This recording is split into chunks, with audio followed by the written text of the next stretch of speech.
नमस्कार साथियों, स्वागत है आप सभी का आपके अपने परिवार यूपीपीएससी स्टडी आईक्यू पर। आप देवियों सज्जनों, फिलहाल हम 12 अक्टूबर को प्रिपेयर कर रहे हैं, जिस दिन हमारा प्रीलिम्स लगा हुआ है। उसके लिए बहुत सारी हम मैराथन्स को भी आपके लिए कंडक्ट करवा रहे हैं। उस मैराथन्स में आप थ्योरी को भी पढ़ रहे हैं, आप एमसीक्यू फॉर्मेट को भी पढ़ रहे हैं। उसी में आपके साथ एक वादा किया गया था कि बेसिकली आपके साथ कुछ एमसीक्यूज के सेट को हम करेंगे जो बहुत ही खास होंगे, और खासकर ये 10 मिनट की सीरीज होगी ताकि बहुत जल्दी जल्दी आप इसको रिवाइज कर सकें। ये डेली अब आपको देखने के लिए मिलेगा आपके एग्जामिनेशन तक। तो चलिए स्टार्ट करते हैं, फटाफट आप आंसर दीजिएगा और यहाँ पर मैं उसके एक्सप्लेनेशन को भी पढ़ूंगा। एक्सप्लेनेशन बहुत इंपॉर्टेंट होगा, तो जरूर देखिएगा। डेली हम इस लगभग 5 से 6 क्वेश्चन आपके साथ करने का प्रयास करेंगे और एक वाइडर डिस्कशन के साथ। तो चलिए स्टार्ट करते हैं। फिलहाल इसकी जो भी पीपीटी है वो मैं अपने टेलीग्राम चैनल पर आपके साथ शेयर करूंगा, तो आप सभी से विनम्र निवेदन है जरूर ज्वाइन कर लीजिएगा। जो भी इसमें ज्वाइन ना किए हों तो जरूर ज्वाइन कर सकते हैं, ठीक। तो चलिए पहला क्वेश्चन है आपके लिए, माफी चाहेंगे, हाँ सेकंड। समुद्रगुप्त के बारे में निम्नलिखित कथनों पर जरा आप विचार करें। समुद्रगुप्त के इलाहाबाद स्तंभ लेख में शांति और अहिंसा पर जोर दिया गया है। प्रयाग प्रशस्ति में 12 दक्षिणी राजाओं की पराजय का उल्लेख है। तो ठीक है, आप इसको पॉज कीजिए और इसके आंसर को सिक्योर करने का प्रयास कीजिए। फिलहाल मैंने इसमें कुछ एंशिएंट के रखे हैं, कुछ मिडवल के और कुछ मॉडर्न के, तो तीनों की लगातार तैयारी करते हुए चलेंगे।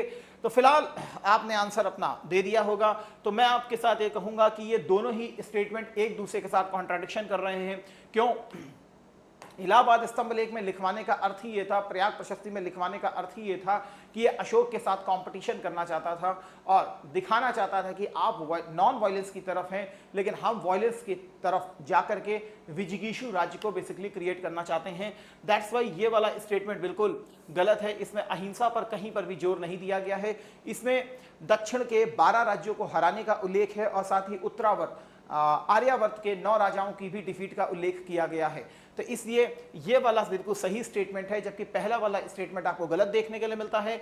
यहां पर बेसिकली आपसे गलत स्टेटमेंट की बात पूछ रहा था कि ना कि सही, तो इस लिहाज से आपका पहला ऑप्शन जो है वो बिल्कुल सही है, अर्थात पहला क्वेश्चन पहला गलत है। यहां पर इसको जरूर याद करने का प्रयास कीजिएगा। ऑलरेडी एक बार यूपीपीसीएस आपसे क्वेश्चन इस बारे में पूछ चुका है, तब बहुत लोगों का ये गलत भी हो गया था। तो दक्षिण भारत के वो 12 राज्य कौन से थे जिनको बेसिकली ग्रहण मोक्षानुग्रह की नीति के तहत डिफीट किया गया था समुद्रगुप्त के द्वारा? तो कौशल का महेंद्र था, याद कर लीजिए। कौशल महेंद्र भाई, कौशल में ही हो तो कौशल है ना महेंद्र भाई, हाँ, तो कौशल का महेंद्र था। इसके अलावा कैसे कैसे याद करना है जरा देख लीजिए, सारे आप नाम याद नहीं कर पाएंगे। पिष्टपुरा का महेंद्र गिरी था, तो पिष्टपुरा का महेंद्र गिरी था। कौशल महेंद्र, ठीक है। पिष्टपुरी महेंद्र गिरी, पुरी गिरी, गिरी पुरी, पुरी गिरी, गिरी पुरी, पिष्टपुरी का महेंद्र गिरी, कस के याद रखिए। वैसे भी पहले ईस्टर्न कोस्ट की जो सबसे ऊंची पीक मानी जाती थी ईस्टर्न कोस्ट की, ईस्टर्न घाट की, उसे महेंद्रगिरी पर्वत ही माना जाता था, लेकिन अब वो बंद डेटा हट चुका है। अब तो जिंदागढ़ा पीक मानी जाती है ना। और इसके अलावा देख लीजिए, ये महेंद्र दो तुमको बहुत अच्छे से याद हो जाएंगे, तो महेंद्र को याद रखिए बहुत अच्छी तरीके से। इसके अलावा ये बहुत अच्छे से याद होना चाहिए, पल्लवों का राजा उस समय हुआ करता था विष्णुगोप, तो विष्णुगोप को भी बेसिकली इसने डिफीट किया था। इसके अलावा वेंगी बहुत अच्छे से पता होना चाहिए, वेंगी का राजा हस्तिवर्मन था, तो हस्तिवर्मन को भी बहुत कायदे से याद रखिए। इसके अलावा देव राष्ट्र का कुबेर, तो भैया कुबेर भगवान तो देवता है ही हैं, तो देव राष्ट्र का कुबेर भी आपको देखने के लिए मिल जाएगा। इस हिसाब से देखिए याद करेंगे तो बहुत अच्छा रहेगा। एक बार मैच द फॉलोइंग में वो दे चुका है, गलती होने के चांसेस बढ़ गए थे, तो ये बहुत अच्छे से याद रहेंगे, इनको याद कर लीजिएगा। धनंजय, कुश स्थलपुर का धनंजय, तो जहां धनंजय होगा, धनंजय मतलब अर्जुन का नाम भी हमें धनंजय के रूप में देखने के लिए मिलता है, वो तो हमेशा कुशस्थल के रूप में तो होगा ही होगा, भगवान कृष्ण का उनके साथ आशीर्वाद था। तो धनंजय कुशस्थलपुर का हमको देखने के लिए मिलता है। इतना भी अगर हम याद कर लेंगे तो हमारा काम बन जाएगा। तो व्याघ्र राजा ऑफ महाकांतार। तो महाकांतार का व्याघ्र राज भी हमको देखने के लिए मिलता है। तो दो चीन के नाम याद कर लीजिए, कौशल का महेंद्रा, पिष्टपुरा का महेंद्रगिरी, पल्लवों में कांची का विष्णुगोप, वेंगी का हस्तिवर्मन। ये चार तो बहुत आसान से याद हो जाते हैं। देवस्थल का कुबेर, देवस्थल का कुबेर, जहां धनंजय आएगा कुश स्थल हमेशा वहां पर बना ही रहेगा। तो इस तरीके से कम 6-7 नाम को जरूर याद रखें। जब भी क्वेश्चन बनेगा वो दक्षिणी राज्यों से ही बेसिकली बनने की सबसे बड़ी प्रोबेबिलिटी होती है। जबकि आर्यावर्त के 9 राजाओं को बेसिकली उसने डिफीट किया था। रुद्रदेव था, मतिल था, नागदत्त था, चंद्रवर्मन था, नागसेन भी हुआ करता था, अच्युत भी हुआ करता था, बलवर्मन भी हुआ करता था और गणपति नागा भी हुआ करता था, गणपति नागा भी हुआ करता था। वैसे भी गणपति नागा के बारे में आप जानते भी हैं, चंद्रगुप्त सेकंड की शादी भी प्रभावती गुप्ता के साथ हुई थी, तो वो भी नाग कन्या ही हुआ करती थी। इन सबको डायरेक्टली उसने कैप्चर करने का प्रयास किया था। तो बलवर्मन, जिसके अंदर बल नहीं रहा समुद्रगुप्त को देखते हुए, नागसेन भी था, चंद्रवर्मन, बलवर्मन आराम से याद हो जाएंगे, नागदत्त, नागसेना ये भी आराम से याद होंगे, मतिला, रुद्रदेवा, गणपति नागा, अच्युत। तो कम से कम इनके नामों को थोड़ा सा देख करके चले। और इसमें सबसे खतरनाक जो हैं वो दक्षिण भारत के रहेंगे, ये चीज याद रखिएगा। इसको जरूर दिमाग में रखिए, उत्तर के याद रखना है रखिए, नहीं रखना मत रखिए। इसके बाद सेकंड क्वेश्चन की तरफ चलते हैं। कौन सा युग्म सही सुमेलित है, आपसे ये चीज पूछ रहा है। Theodore Beck, modern Anglo Oriental college Aligarh, Ilbert Bill, Ripon, Badruddin Tyabji Muslim League. सही उत्तर का चयन कीजिए। तो आई होप सो आपने अपने उत्तर को सिक्योर कर लिया होगा। तो फिलहाल मैं इसका आंसर बता रहा हूं। थियोडोर बेक जो है वो मॉडर्न एंग्लो ओरिएंटल कॉलेज से संबंधित थे, अलीगढ़ से। एल्बर्ट विल रिपन के समय में आया था, 1882 में इसकी बेसिकली कमीशन बन गया था, 1884 में प्रॉपरली आ गया था। बदरुद्दीन तैयब जी 1887 में कांग्रेस के प्रेसिडेंट बने थे, पहले मुस्लिम प्रेसिडेंट बने थे। मुस्लिम लीग के साथ इनको मत जोड़िए। तो 1 और 2 आपको बिल्कुल सही होता हुआ दिखाई पड़ेगा। तो D is your right answer. इसमें मैंने बेसिकली थियोडोर बेक के बारे में रखा है। थियोडोर बेक वो था जिसने बेसिकली हिंदुओं के कंटेम्प्रेरी मुसलमानों को बहुत ज्यादा प्रमोट किया था, एक डिवाइड एंड रूल की पॉलिसी के तहत। बल्कि जो मॉडर्न एंग्लो मुस्लिम ओरिएंटल स्कूल भी बनता है वो बेसिकली थियोडोर बेक का बहुत बड़ा उसमें प्रयास था। ये 1883 से लेके 1899 तक basically modern Anglo Oriental college का प्रिंसिपल बनता हुआ हमको दिखाई पड़ता है। पहले प्रिंसिपल ये नहीं थे, याद रखिएगा। Modern Anglo oriental school college के 1875 से 1883 तक सिडन्स करके एक व्यक्ति हुआ करता था, वो बेसिकली माओ कॉलेज का प्रधानाचार्य हुआ करता था। सर सैयद अहमद खान ने स्पेशल इनसे रिक्वेस्ट की थी कि आप बेसिकली बनिए, तो 1883 में बेसिकली ये बनता हुआ हमको प्रधानाचार्य दिखाई देता है। 1888 में जब कांग्रेस का सत्र इलाहाबाद में चल रहा था, उस समय इसी के प्रयासों से इसी ने बाकायदा सर सैयद अहमद खान के द्वारा यूनाइटेड इंडिया पैट्रियोटिक एसोसिएशन का भी क्रिएशन करवाया था। नेक्स्ट क्वेश्चन, इब्न बतूता के बारे में विचार करें। 14वीं शताब्दी का उज्बेकिस्तान का यात्री था, उसने रिहाला नामक पुस्तक लिखी थी। अलाउद्दीन खिलजी ने उसे दिल्ली का काजी नियुक्त किया था। पॉज कीजिए, अपने आंसर को आपने अभी तक सिक्योर कर लिया होगा, मैं ये मान करके चलता हूं। नहीं किया तो अब आंसर को सुन लीजिए कम से कम, कौन सा सही है। तो फिलहाल ये उज्बेकिस्तान का नहीं, मोरक्को का निवासी हुआ करता था, टेंजियर से बेसिकली ये आया था। रहला नामक किताब लिखी थी, ये बिल्कुल सही है। ये इसका फॉरेन अकाउंट है, मतलब बुक्स अकाउंट है, दैट इज रहला, जो अरबी भाषा में लिखी गई थी। और ये अलाउद्दीन खिलजी के समय में नहीं आया था, बल्कि मोहम्मद बिन तुगलक के समय में आया था। तो कौन सा कथन सही है? सिर्फ बी कथन आपको देखने के लिए मिलेगा। कुछ इंपॉर्टेंट चीज इसके बारे में देखें तो खासकर जो इसकी रहला नामक किताब को आप देखते हैं, उस किताब का पूरा नाम क्या है? A gift to those who contemplate the wonders of cities and the marvels of travelling, commonly known as the Rihla.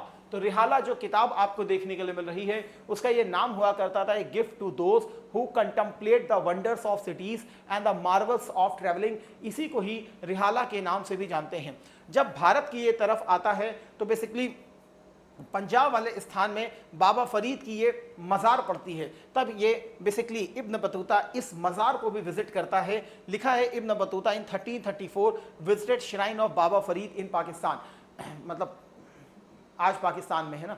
तो बाबा फरीद की भी इसने मज़ार में विजिट किया था। सूफी सेंट हुआ करते थे और इनके जो लेक्चर्स हैं, इनकी जो वाणी है वो आपको गुरु ग्रंथ साहिब में भी देखने के लिए मिल जाएगी। खासकर जब इब्न बतूता यहाँ पर आता है तो वो बेसिकली दो चीज़ों के बारे में आपको बताता है, एक कोकोनट और एक पान के बारे में बताता है। कोकोनट और पान दो अनफैमिलियर प्लांट थे उसके लिए।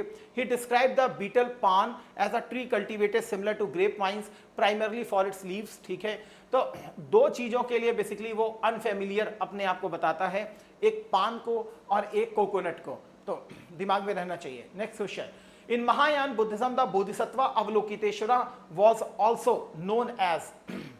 सो माफी चाहेंगे आपसे कि ये इसको मैं हटाना ही भूल गया एक्चुअल में, तो कोई बात नहीं, यहां पे बता दीजिएगा कि महायान बुद्धिज्म जो था उसमें बोधिसत्व अवलोकितेश्वर आपको देखने के लिए मिलते हैं। उन अवलोकितेश्वर को और किस नाम से जाना जाता था? उनके हाथ में बेसिकली आपको एक लोटस भी देखने के लिए मिलता है। जी हाँ, पद्म पानी के रूप में आप जानते थे उनको, पद्म पानी के रूप में आप जानते थे। यहां पर आप देखें तो अजंता में बेसिकली ये पिक्चर आपको देखने के लिए मिल जाती है, किसकी? पद्म पानी बोधिसत्वा की। यहां पर आप देख सकते हैं अवलोकितेश्वर, पद्म पानी, और यही चीज आप तिब्बत बोधिसत्वा में भी देख सकते हैं अवलोकितेश्वर की। तो इनके हाथ में भी आपको ये लोटस देखने के लिए मिल जाता है, ये इनकी स्पेशल पहचान के रूप में हमें देखने के लिए मिलता है। इसके अलावा भी मैंने कुछ बोधिसत्वों के नाम लिखे हैं जिसे आपको बहुत अच्छे से याद कर लेना चाहिए, हिंदी में भी इंग्लिश में भी है, डोंट वरी। तो अवलोकितेश्वर बोधिसत्वा के रूप में हमें देखने के लिए मिलते हैं। ये करुणा के देवता के रूप में जाने जाते हैं, करुणा के देवता के रूप में जाने जाते हैं। इन्होंने बहुत सारे अवतार लिए थे, और पद्म पानी भी इन्हीं को जानते हैं। पद्म पानी का मतलब that is the holding of lotus, तो लोटस इनके हाथ में आपको देखने के लिए मिलेगा। मैत्रेय कौन है? मैत्रेय फ्यूचर बुद्धा कहलाते हैं, अर्थात अब जो बुद्ध का जन्म होगा वो मैत्रेय के रूप में होगा। अभी इस बुद्ध का जन्म हुआ नहीं है, वो आगे जन्म होगा अभी। मंजूश्री जो है ये बेसिकली ज्ञान के प्रतीक के रूप में हमको देखने के मिलते हैं, मंजूश्री। वैसे भी एक किताब लिखी गई थी हर्षवर्धन के टाइम पीरियड में, आर्य मंजूश्री मूल कल्प। तो जो मंजूश्री मूल कल्प आपको देखने मिलती है, 1000 श्लोकों का ये संग्रह है अपने आप में। और आर्य मंजूश्री मूल कल्प बेसिकली महायान का एक ग्रंथ है। मंजूश्री उसमें कौन है? वो बोधिसत्वा ही है जो ज्ञान के प्रतीक के रूप में जाने जाते हैं। पद्म संभवा, पद्म संभवा, इन्हें तिब्बत में बेसिकली बुद्ध का अवतार माना जाता है। तिब्बत और भूटान में बेसिकली सेकंड बुद्धा इनको माना जाता है। वज्र प्राणी, इनके हाथ में वज्र आपको हाथ में देखने के लिए मिलेगा, तो ये भी महायान में ही आपको देखने के लिए मिलेंगे। वैसे भी बोधिसत्वा का कॉन्सेप्ट महायान में ही है। इसके अलावा तारा, वज्र, खासकर एक वज्रयान सेक्ट आएगा आपके बुद्धिज्म में, तो वहां पर आपको देवी तारा के बारे में उल्लेख देखने के लिए मिलता है। ये फीमेल बोधिसत्वा है इन तिब्बतन बुद्धिज्म। ठीक है, इन्हें भी बेसिकली अवलोकितेश्वर का एक रूप माना जाता है।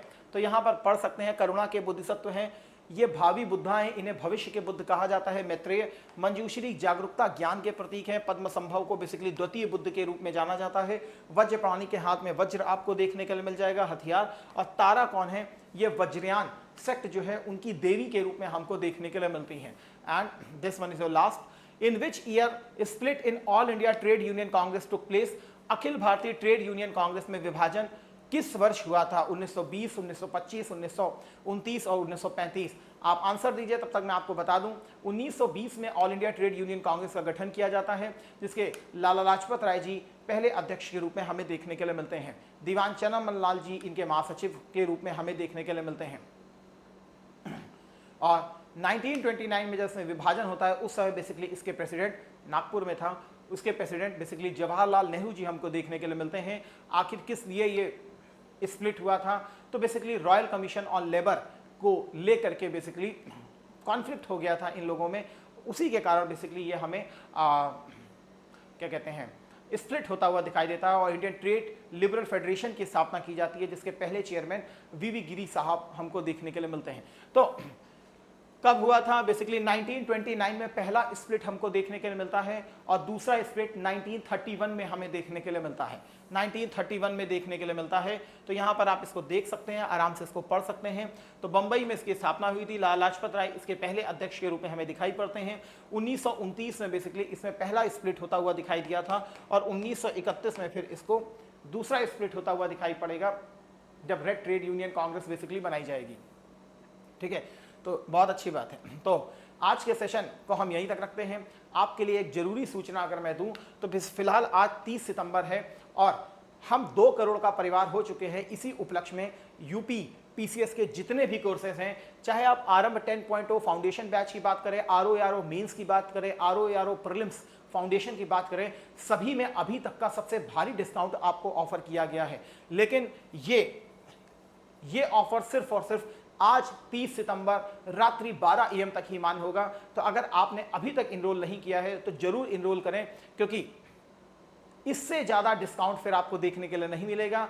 अपनी तैयारी को एक स्ट्रक्चर्ड मैनर में हमारे साथ जोड़ें, क्योंकि हमारी टीम आपको सबसे बेहतर टीम के रूप में यहां पर देखने के लिए मिलती है। किसी भी बैच को लेने के लिए आप मेरे इस कोड को यूज कर सकते हैं जिसका नाम है साइन लाइव। इससे आपको मैक्सिमम डिस्काउंट तो मिलता ही मिलता है, साथ में मेरी डायरेक्ट मेंटरशिप भी आपको मिलती है। इसके अलावा एक भारी डिस्काउंट तो मिलता है, डायरेक्ट मेंटरशिप भी मिलती है, और साथ ही इस कोड को लगाने से कहीं ना कहीं आपका मुझे सपोर्ट भी मिलता है, और साथ ही नए नए इनिशिएटिव लेने के लिए मैनेजमेंट से रिक्वेस्ट करने की पावर भी मिलती है। तो आशा करता हूं आपके लिए सेशन फ्रूटफुल रहा होगा।